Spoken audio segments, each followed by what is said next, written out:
Okay, ये recording on कर दी, power point में स्लाइड्स। क्वेश्चन नंबर 6 में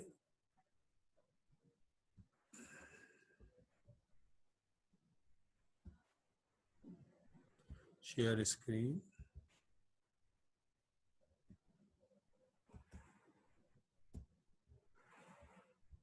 ओके, जब आपकी न्यू मशीन की डेप्रिसिएशन निकलेगी, न्यू मशीन की डेप्रिसिएशन ख्याल करिएगा कि न्यू मशीन की जो भी डेप्रिसिएशन निकलेगी वो न्यू मशीन की वैल्यू पे निकलेगी, 1,30,000 पे। वो आउटफ्लो पे नहीं निकलेगी। मशीन थी 1,30 की, उसमें निकलेगी। फिर उसके बाद क्योंकि पुरानी मशीन जा रही है, रिप्लेस हो रही है, तो उसकी डेप्रिसिएशन अगर कोई बाकी, अच्छा अगर पुरानी मशीन अपनी लाइफ पूरी करके रिप्लेस होगी तो ये कंप्यूटेशन कभी भी नहीं होगी। ओल्ड वाली ये कंप्यूटेशन जो है ना, ये आप किसी सूरत में सॉल्व नहीं करेंगे क्योंकि वो अपनी लाइफ पूरी कर गई है। ये कंप्यूटेशन जब सॉल्व होगी जब मशीन की कुछ लाइफ बाकी हो। तो जितनी लाइफ बाकी थी उसमें मशीन की कैलकुलेट की गई। और इंक्रीमेंटल का मतलब यह है कि आपने नए में से ओल्ड को माइनस किया, तो जो डिफरेंस है ये अब आपको चार्ज होगा एज अ एक्सपेंस, और इसी के बेस पे आपने अपनी कैश फ्लोज या इनकम स्टेटमेंट बनाने। जब ये आपका डेप्रिसिएशन का स्टेप सॉल्व हो जाएगा, मैं फिर रिवाइज कर दूं, नई मशीन होगी तो ये ओल्ड और इंक्रीमेंटल सॉल्व नहीं होगा, सिर्फ नई मशीन की डेप्रिसिएशन पे पूरा क्वेश्चन सॉल्व हो गया। लेकिन अगर रिप्लेसमेंट होगी तो ये ख्याल रखिएगा कि न्यू की भी डेप्रिसिएशन आपने कैलकुलेट करनी है और ओल्ड की भी डेप्रिसिएशन आपने कैलकुलेट करनी है। फिर न्यू में से आप ओल्ड को माइनस करेंगे।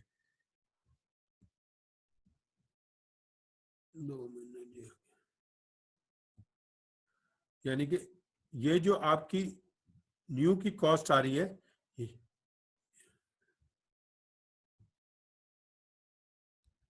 ये जो न्यू है, इस 28,000 में से आप ये ओल्ड वाले 6,000 माइनस करेंगे तो आपके पास ये 22,000 की इंक्रीमेंटल आएगी।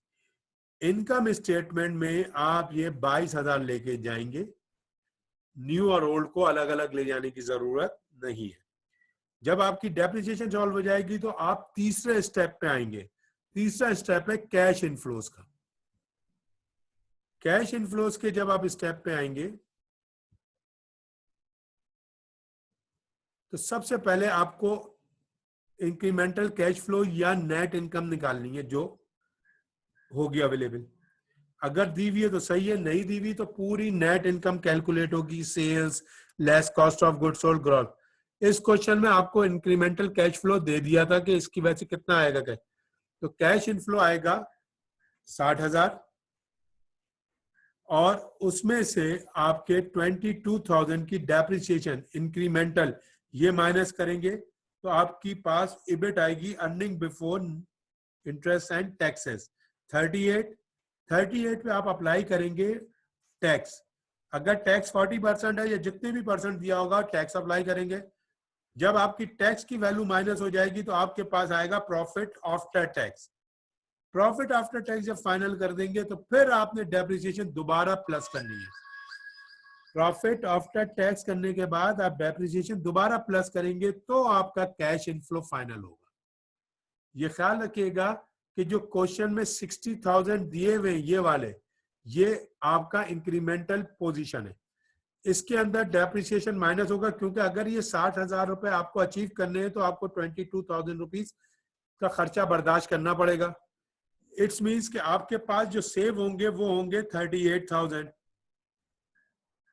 ओके, मैं 22 की कैलकुलेशन समझा देता हूँ, एक थोड़ा सा पीछे जा रहा हूँ।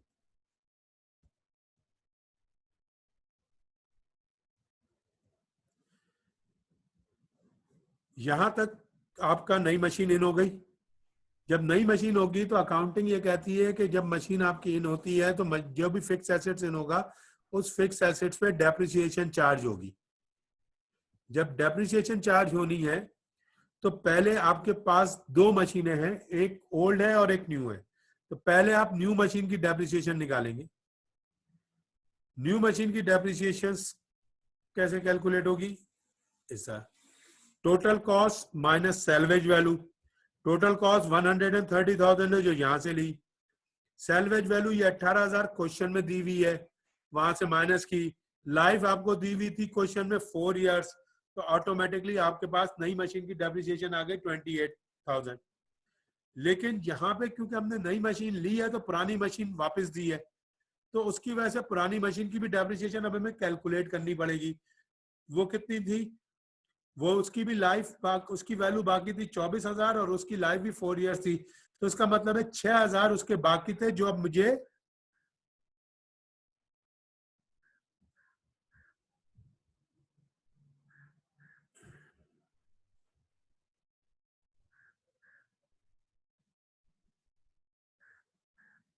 अब आवाज आ रही है?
होपफुली अब बेहतर हो गया होगा। सही।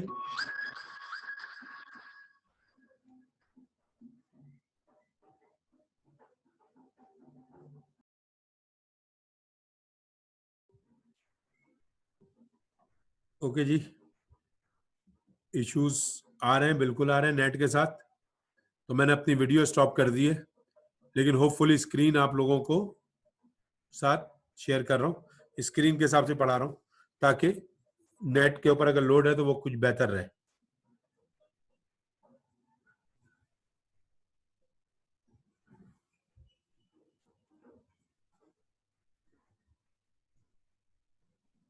इंक्रीमेंटल कैश फ्लो का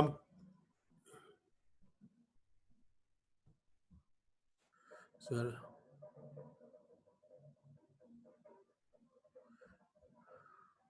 नहीं, मैं बिल्कुल, हारून यू आर राइट, मैं कोशिश यही करूंगा कि नए टॉपिक जो हम टच करने जाएं वो जितना मिनिमम साइड से थोड़ा सा, क्योंकि वाकई इंटरनेट प्रॉब्लम कर रहा है और इस मामले में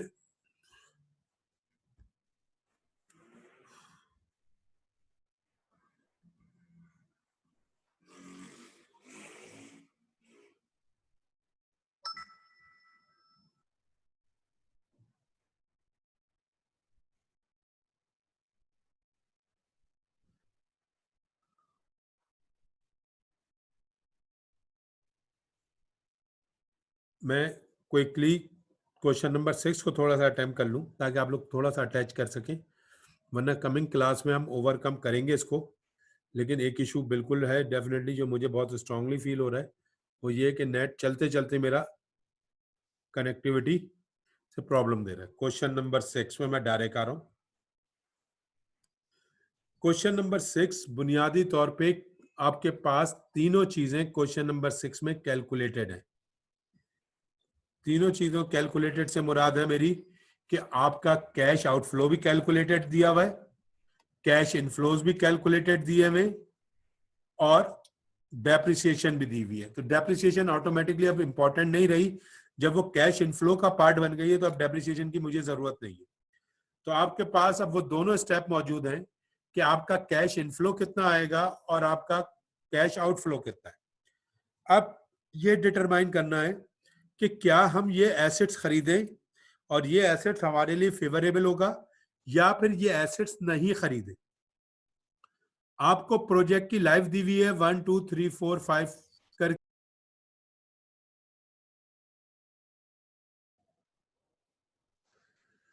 sorry all of you, class बड़ी तेजी से सिंक अनसिंक हो रही होती है। लेट्स सी, कोशिश तो है कि क्वेश्चन 6 थोड़ा कवर करा दूं।